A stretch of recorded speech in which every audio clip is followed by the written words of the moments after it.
See, the point is that they had to accept something because this is the start point. Because as far as the Pakistan side was concerned, they gave the briefing within 48 hours to the international media. And after that, the entire international media knew what's going on. The Americans knew what is going on.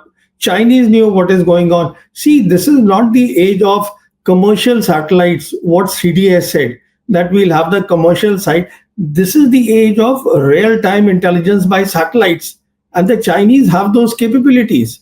So, what went down is known to everybody except our own people. So, at some stage, for the credibility of India, they had to accept something. So, he accepted that. Now, obviously, it's a narrative which is not helpful for the image of the government. But the point here is that the government should have, first of all, thought about it, that this disproportionate response, is it helping us? Now, this is important. On the one hand, it was disproportionate response, and on the other hand, if the political objective was to end the proxy war of Pakistan, I don't think that has been accomplished. If the military aim was to create a deterrence against the Pakistan military, it has not been accomplished. And the most important thing is, we earlier also used the air power, which was in 2019 Balakot air attacks. Then also the limitations of our Air Force were exposed. Now they are further exposed. So what are we getting out of it? Only the government knows that. What is going on is, in my assessment, that when the Prime Minister came to power in May of 2014, that is the time the Air Force chief was with the name of Air Chief Marshal Arup Raha. And since then, the Air Force has been seeking a sub-conventional role for the Air Force. You see, that you also want to, because the army is doing a sub-conventional role. So starting from Arup Raha, all the Air Force chiefs have been wanting a sub-conventional role, that Air Force should be used in this role, which is wrong. Because we are talking of a modern war here. On the other hand, we did not understand a very simple thing, that right from 5th August 2019, when we revoked 370 and 35A from Jammu and Kashmir, Chinese leadership has been consistently saying at all the levels that we will support Pakistan's sovereignty and security. What that means is that the two militaries, the PLA and the Pakistan military, had actually started intensive exercises, which is joint exercises against a very clear enemy.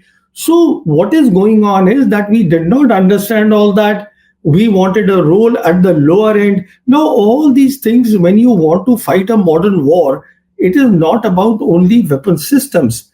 It is also about optimizing the weapon system, that is called war concept. And it is also about years of training. It doesn't happen in a jiffy that today you say, okay, I'm buying Rafales, so I become powerful. No, you don't.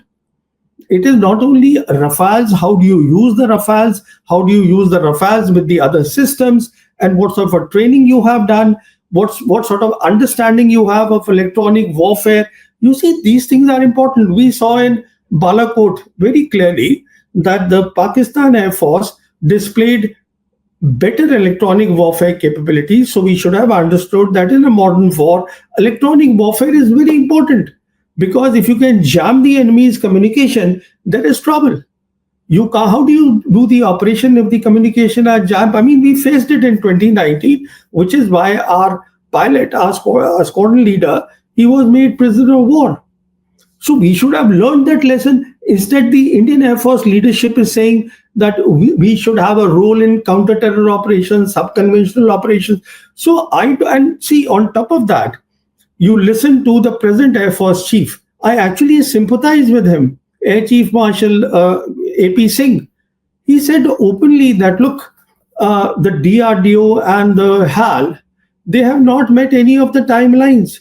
Now, on the one hand, you want to do Atmanirbharta at a time when there is a big crisis at hand. He was expressing his helplessness at his reduced combat capabilities, his squadrons. You see, even if the private players come, nothing will happen, in a day or 2 days. It takes time. All right. He has a problem. His problem was very simple. He understands that Pakistan Air Force is strengthening. He understands that perhaps even the Chinese will come and help the Pakistanis, though we saw in this operation that they actually came whole hog. The Chinese have come whole hog in support of Pakistan. So that was the eye opener for us. I don't know how many eyes have opened here after seeing that. So the point the air chief was making is that my strength, combat strength, whatever my authorized strength was, about 42.5 squadrons, it has come down drastically. He was simply stating a fact. What do I do if you guys can't give me the indigenous stuff? Something needs to be done. And that is the appeal that he was making. After seeing this operation, it is time for our security planners and our defense services to start worrying. I am not talking about the political leadership, whether they want to celebrate, don't want to celebrate. That's a different subject altogether, because you can always build a narrative. You see, building a narrative is not the great thing. I mean, it's not a difficult thing. You can always build a narrative for the people who are willing to hear, in any case, who are willing to believe you. But the key thing is that the security planners, there are far too many lessons, far too many limitations. There is no doubt about it that at this stage, it will be very difficult, rather impossible is the word I would like to use, that in a modern war, if let's say there is a war, God forbid, in let's say 12 months' time, then there is no way you can take on the combine of China and Pakistan, even if China is not showing the hand. China, please understand, today is at the cutting edge of modern warfare. How do you take on these two? And all that became very clear. And then on top of that, the government has created, the Prime Minister himself has created a new normal. And a new normal is extremely dangerous because it has brought the threshold of war dangerously low. And on top of that, we have fired missiles, both sides have fired missiles. That means the traditional battlefield, where things were that this is the front line, this is the depth, it has all evaporated. There is nothing called a front line any longer. When this new normal is so dangerous, you have to understand what the next war will be like. So, from my perspective, I would imagine that our security planners, our defense services should be extremely worried. They should be having sleepless nights. What is going on?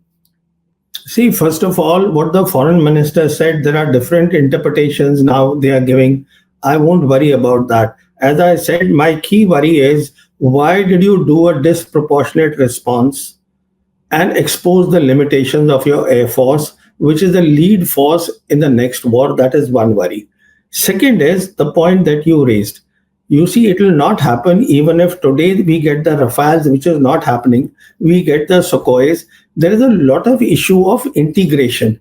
There is a lot of issue of standardization, because you need all that for a viable digital ecosystem to back the aircraft, the 4.5 generation, and now the Pakistanis are buying the 5th generation aircraft, the J-35s, and a better missile, which is PL-17s. They use PL-15 now. They are getting PL-17, which has a range of 400 kilometers. So I would worry, if I was in their place, the defense chiefs, that what would I worry about? That all this needs time. So what is to be done? What needs to be done is, we need to first have peace in the region. We need to create a security architecture in the region and have Pakistan and China inside the tent. That will give us time then to focus on our development. We have poor people in our country, and focus on the deterrence building. All these things, this is all talks that I buy the Rafales, I can take on Pakistan. No, because Pakistan and China have been training since 2019 very hard. So how do you, bridge that gap? You need years of training yourself. So, these are not easy things. And the real situation, this operation it's shown us very clearly. It is up to us. We want to see it, or we don't want to see it. You can ignore it. No, see, aerial superiority is one thing. In the next war, you have so many other things also. Aerial superiority, you have very good air defense systems. You have, there are a lot of issues involved here. So China today, as I said, is at the cutting edge of modern war. China has given a commitment to Pakistan. China will walk the talk.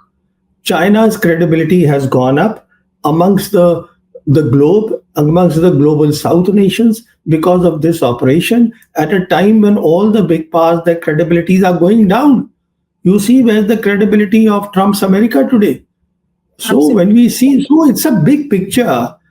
This operation has military implications, geopolitical implications, regional implication. It has a lot of things. Now, if you don't want to see them, don't see them. See how the stature of Pakistan has gone up after this Yes. event. Now, as far as Pakistan is concerned, today I had these figures somewhere. Very interesting. They've got an IMF loan of 1.3 billion.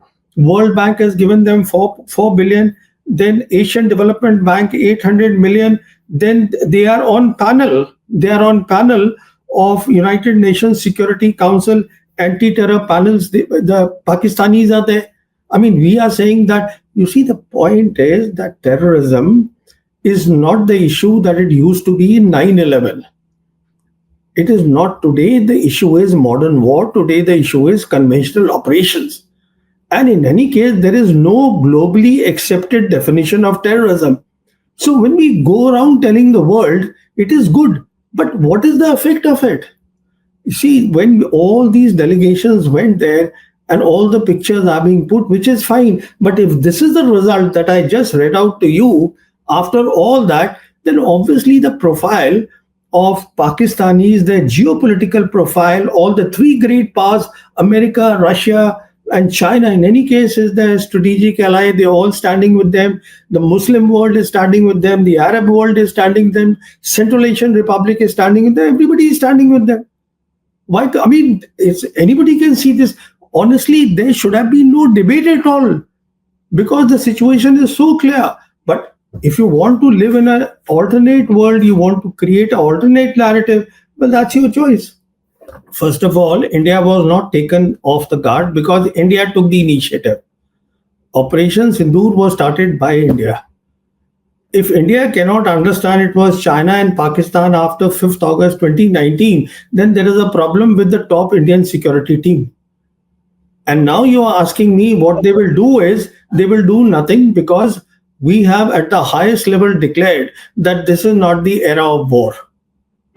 Hmm. You see, Yes. when you have already declared that we have created a new normal, we are being very difficult, we don't want to talk to Pakistan, we don't want to talk to China. See, the first thing is that the Indian side didn't really realize that they were up against not Pakistan, but Pakistan and China. So that's the thing. And as a consequence of that, I believe that the Indian response to the Pahalgam massacre was disproportionate. Now, this is very important. What this means is that they did the proxy war, we lost lives in Pahalgam. So, this is terrorism. Terrorism is what we call the sub conventional operations. And as a response, what we did is we went completely overboard and we did the conventional operations and that too at the high end. Because when you use air power, and especially between India and Pakistan in the next war, air power will be the leading element of war. So the second point that I want to make is disproportionate is very important because to their terrorism, we responded with the high end of conventional war. So people around the world understand all these things. That's the second point. The third point is that there is no doubt about it that in the air war, as far as this combination was concerned of China and Pakistan in terms of weapon systems, their J-10 and the PL-15 missile, it did a very good job. And this is perhaps the reason that the Chief of Defense Staff, General Anil Chauhan, hesitates to give out the numbers of the aircraft which have been shot down.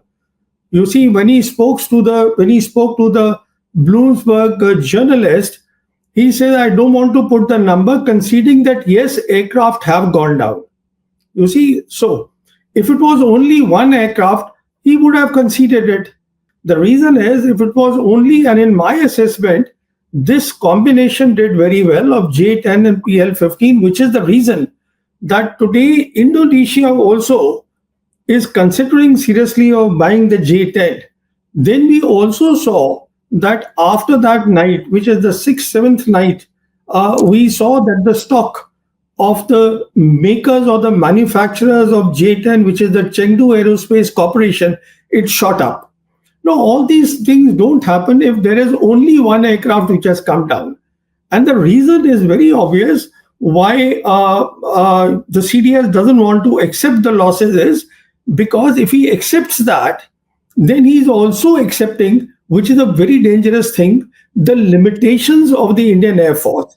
And when I say limitations, please understand this is for the benefit of your viewers, because what we are talking about here are the BVRs, beyond visual range missiles. Now, beyond visual range missile, which fire at a very long range, what is important is the digital ecosystem which is backing them. There is a huge digital ecosystem that backs them.